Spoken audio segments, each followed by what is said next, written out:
Hi all, I have another amazing game of Paul Morphy to show you. This was against Thomas Herbert Worrall, played in New York 1857. Morphy is offering piece odds a Queen's Knight here, and it may have been a part of a simultaneous display this game in New York. Let's see, e4, e5, we have the King's Gambit, Knight f3, Black plays g5, Bishop c4, and now g4, hungry for another piece. Morphy obliges with d4, not caring about material, more about quality of pieces and king safety.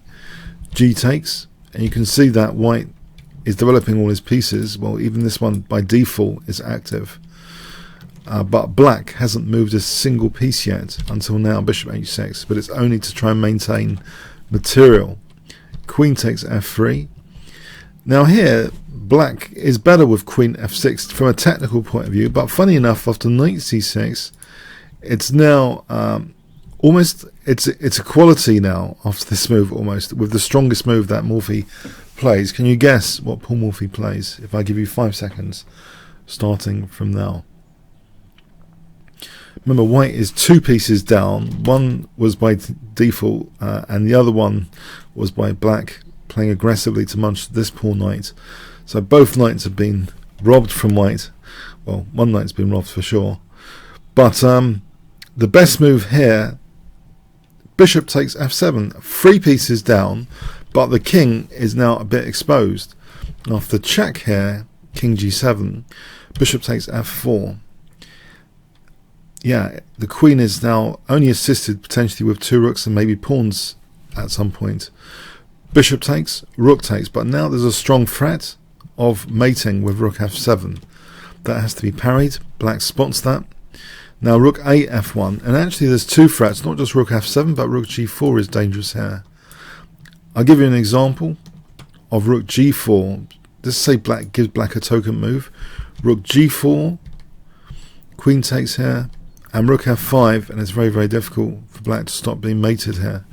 So it's a pretty dangerous position, even though white is 3 pieces down. We have queen e8 now played in this position. And that kind of addresses both threats basically.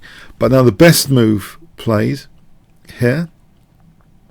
Can you guess what white plays? It's a very, very nice move, quiet move actually. It's not like a tactical blow as such. Okay, it's queen h4. It's a very accurate move actually, because if queen g5 check, then just queen g6 here. The knight is guarding f7. There's no big problem there. So queen h4 keeps the pressure. Now d6 was played. Perhaps black should have played queen g6.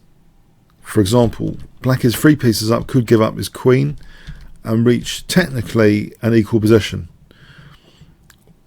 Yeah, but probably didn't want to give up his queen, so d6 was played, and that gives up a piece actually, instead to try and fend off after that with some defense. Gives up a piece.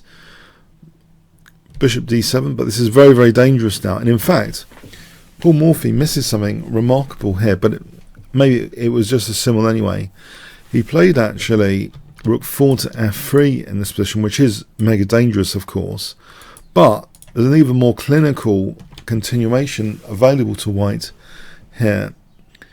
Can you see? If I give you 5 seconds, you might want to pause the video and work out a forced mate in 5. There's actually a forced mate sequence in this position, which is remarkable considering, you know, well, white's still 2 pieces down.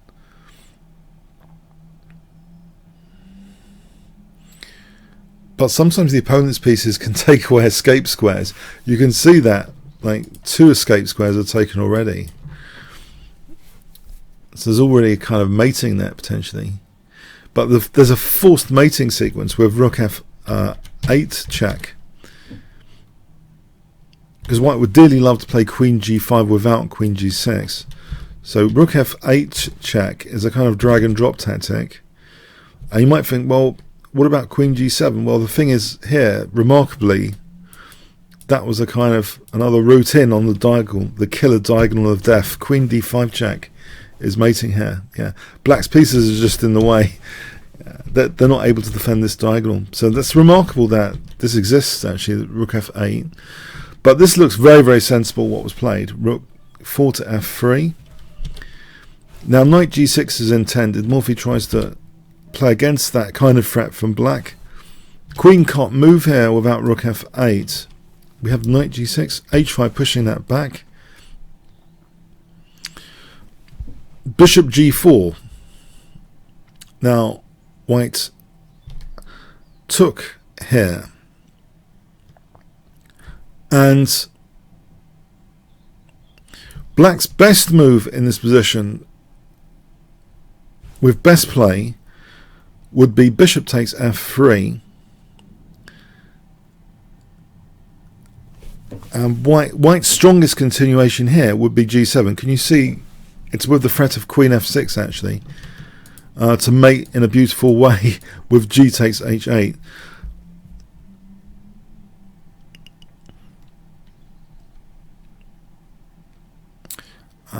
So this is very, very dangerous. That's the real threat in this position. Queen f6, not taking. I'll just give you an example. Let me see. Queen takes e4. Queen f6 is yeah. How does black actually defend there? You'd have to give up this queen. It's very, very difficult to stop that embarrassing continuation. So yeah, this is a very, very interesting variation of the game where queen f6 is threatened. So say queen g6. This is the best line where white ends up in a better endgame, a pawn up. But black didn't play bishop takes f3, didn't go in for this absolute best line. He played actually h takes g, and there's a remarkable forcing sequence here which was played, a wonderful conclusion to the game.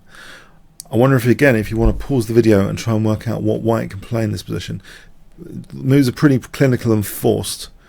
It's a forced checkmate. In fact, according to the chess games notes, white announced a checkmate here. So what checkmate was Morphy referring to? I'll give you 5 seconds to pause the video.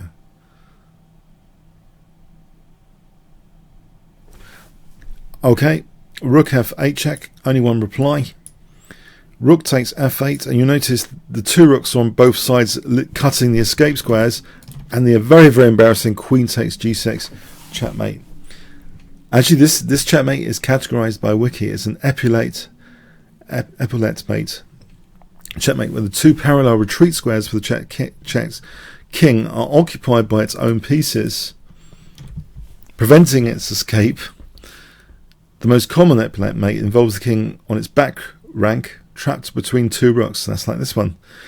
The perceived visual similarity, according to Wiki, between the rooks and epaulettes, ornament shoulder pieces worn on military uniforms, gives the checkmate its name. So yeah, wonderful, cute checkmate there in the final position. A very, very, very interesting game, showing Morphy's emphasis on king safety, piece quality over material. But of course, if he's starting off with odds, he's got to make the king safety aspects work.